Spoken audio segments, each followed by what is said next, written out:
लालची गडेरिया।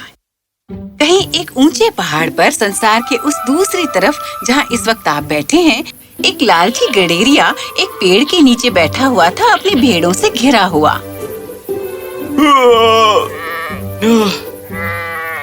ये नीरसता मुझे बहुत बेचैन कर रही है। करने को कुछ भी नहीं है, जो कि बुरी बात नहीं है। काश कि मेरे पास एक सोने का घर होता और कुछ न करना पड़ता, जहाँ सेवक होते मेरी आज्ञा का पालन करने के लिए, और मेरी पत्नी सबसे बेहतरीन रस का ग्लास मेरे सामने ले आती जब भी मैं उसे कहता। हाँ, ये गडेरिया अक्सर कामना करता था कि उसके साथ कुछ जादुई घटना होगी। और उस दिन जब वो वहाँ बैठा था, दिन में सपना देखते हुए, उसने अचानक देखा कि कोई चीज घास में रेंगती हुई एक बहुत बड़ी चट्टान की तरफ जा रही है, और उसके पीछे थी एक और फिर एक और। सांप? हाँ, अंत में उन्हें सर्प का नाम दिया गया, और उनके शरीर पर बहुत ही चमकीले स्केल्स थे, और हर एक के मुंह में एक अजीब सी जड़ दबी थी, जिससे उसने चट्टान को छुआ, जब तक कि अचानक ये बड़ी चट्टान गिर नहीं गई और उसने दिखाया जमीन पर एक लंबा सा रास्ता, जिसमें सांप एक एक करके सरकते गए। अरे ये क्या? मुझे जाकर पता लगाना चाहिए कि ये क्या चल रहा है। एक इंसान अपने जीवन में कम ही ऐसे शानदार दृश्य देखता है। और इस तरह जब उत्सुकता उस पर हावी हो गई, तो गडेरिया ने उन जहरीले प्राणियों का पीछा किया और पथरीली गैलरी में निडरता से घुसता गया। सीढ़ियाँ इतनी अंधेरी थीं जैसे चांद का शुक्ल पक्ष हो। वो उसे एक गुफा तक ले गईं, जिसमें रोशनी हो रही थी असंख्य बेशकीमती रत्नों द्वारा, जो उसकी दीवारों में जड़े थे। बीचों बीच एक सोने का भव्य सिंहासन था, जिस पर नीलम और पन्ने जड़े थे, और उसके ऊपर कुंडली मारकर एक सांप बैठा था, जिसकी आंखें चमक रही थीं। उन बेशकीमती रत्नों को देखकर वो चरवाहा डर को बिल्कुल भूल गया, क्योंकि उसका लालच उस पर हावी हो गया था। उसने आधी दीवार के पीछे खुद को छिपा लिया और अपेक्षा से कुछ देखने लगा। सभी सांप अपने राजा के सिंहासन के नीचे इकट्ठे हुए और उन जड़ों को जमीन पर नीचे फेंका। फिर उन्होंने अपने लीडर की तरफ देखा, जिसने एक आत्मा को चीरती हुई फुफकार मारी और अपनी आंखें बंद कर ली। जैसे ही उसने ऐसा किया, सभी सांप तुरंत सो गए। वाह, मेरा सपना पूरा होने वाला है। धन्यवाद प्रभु, मुझे अंत में मेरा सोने का घर मिलने ही वाला है। इस अवसर का फायदा उठाते हुए वो गडेरिया दीवार के पीछे से बाहर आया और सभी रत्नों को जांचने लगा, जिन पर पपड़ी जमी थी। काश कि मैंने अपने पास झोला रखा होता, पर कोई बात नहीं, जितना हो सके मैं अपनी जेबें भर लूंगा। और इस तरह वो उन बहुमूल्य रत्नों को दीवार से उखाड़ने लगा। उसने कोशिश की, पर उन्हें उखाड़ना असंभव था। मुझे पता होना चाहिए था। ये जगह तो जादुई है, और एक मेरे जैसा आम इंसान इन रत्नों को यहाँ से बाहर नहीं निकाल सकता। बेहतर होगा मैं यहाँ से निकल जाऊँ, क्योंकि अगर ये सांप जाग उठे तो मेरा काम तमाम हो जाएगा। गडेरिया ने वापसी का रास्ता लिया। उस लंबे गलियारे से उसका दिल धड़क रहा था, पर जैसे ही वो प्रवेश द्वार पर पहुंचा, उसने जाना कि वो बंद हो चुका है और किसी भी तरह वो उसे खोल नहीं पाया। ओ नहीं, बस हो गया, मैं गया काम से। वो वहाँ बैठ गया, अपने बेवकूफी भरे कारनामों पर अफसोस करते हुए, अपनी पत्नी के बारे में सोचते हुए, और चावल की प्लेट और करी जो उसने खाई होती यदि वो लालची ना होता। ये मैंने क्या किया? वो रोता रहा। आखिरकार उसे गहरी नींद आ गई। अजीब सी बात है, वो बहुत ही शांतिमय नींद थी, जो आज तक गडेरिया ने नहीं ली थी। अचानक वो बहुत से सांपों की फुफकार से उठ गया।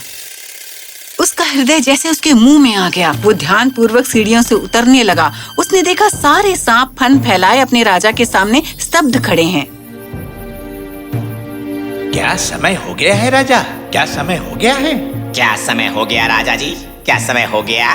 क्या समय हो गया है राजा? समय हो गया है? क्या समय हो गया है राजा जी? क्या समय हो गया है?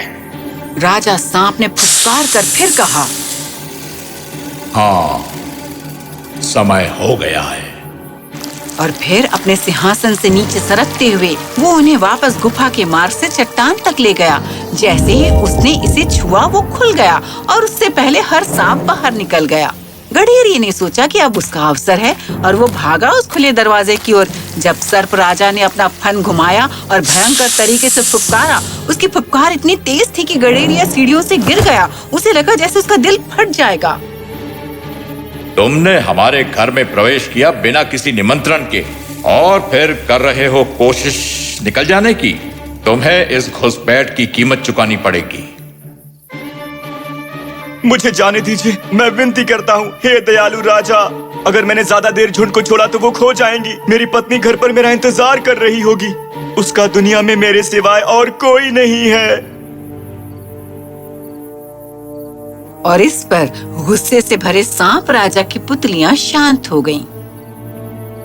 ठीक है, इस बार मैं तुम्हें जाने दे रहा हूं। यदि तुम मुझे पक्का वादा करते हो कि तुम मेरे घर के बारे में किसी को भी नहीं बताओगे। मैं वादा करता हूँ, मैं वादा करता हूँ, मैं वादा करता हूँ। सांप राजा ने सिर हिलाया और गडेरिये को चट्टान से गुजरने दिया। गडेरिये ने अपने नसीब को धन्यवाद कहा, चट्टान से बाहर आया और अपने घर की ओर तेजी से भागा। अपनी भेड़ों के बारे में सब कुछ भूल गया। जब वो अपनी कुटिया के पास पहुंचा, उसने एक अजनबी को दरवाजे पर खड़े देखा। उसने इंतजार किया और देखा, ये तुम्हारे पति घर पर है? अफसोस नहीं, मैंने उन्हें पिछले पतझड़ से नहीं देखा है, जब वो अपनी भेड़ों की देखभाल करने पहाड़ पर गए थे। मुझे डर है कि कहीं भेड़ियों ने उन्हें खा नहीं लिया हो। उसके दुख से प्रभावित होकर गडेरिया आगे आया। पत्नी उसे देखकर उसकी बाहों में भागी चली आई और उसने खुशी के आंसू बहाए। ओ भले आदमी, पतझड़ के बाद से तुम कहाँ थे?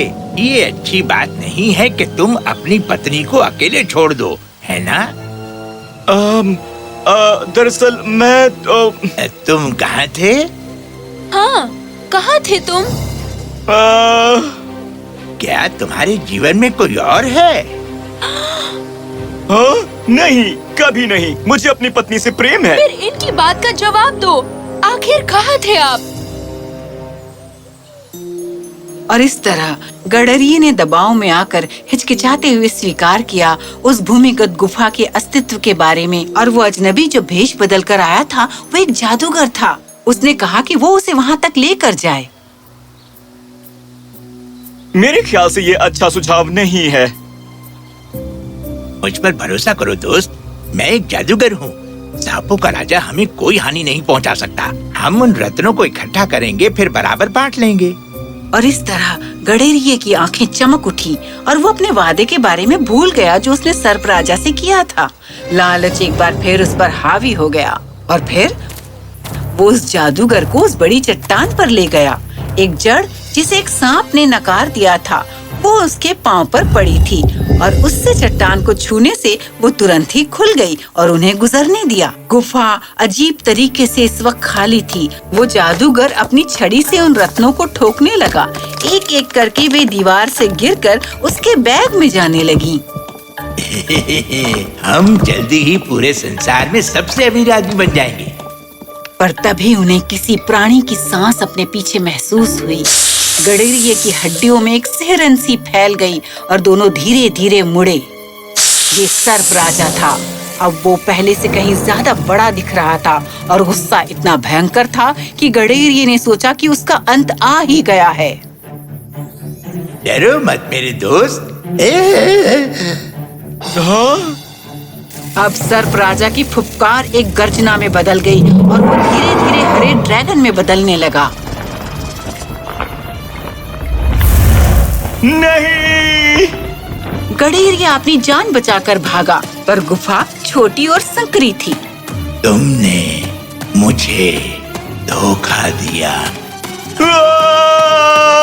एक शक्तिशाली वार के साथ गडेरिये को हवा में उछाल दिया गया, पर उसकी खुशकिस्मती कि वो ड्रैगन की पीठ पर जा गिरा और उसे सींगों से पकड़ लिया।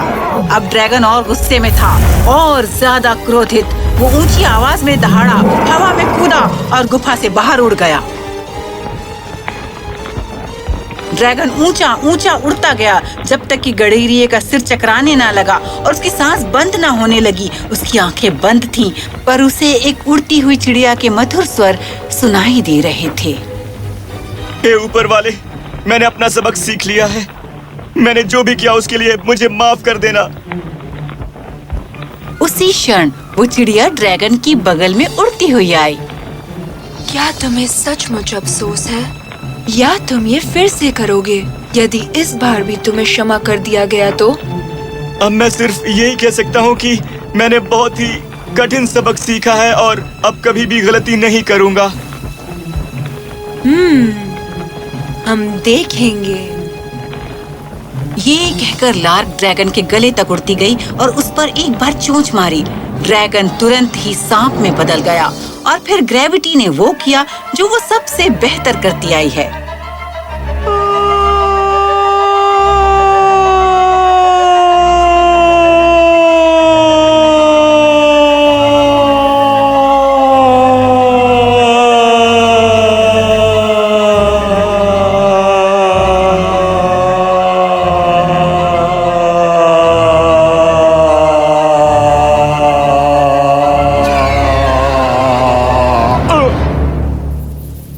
जब गडेरिये को होश आया तो वो उस पहाड़ी पर था और उसके आसपास उसकी भीड़ें थीं।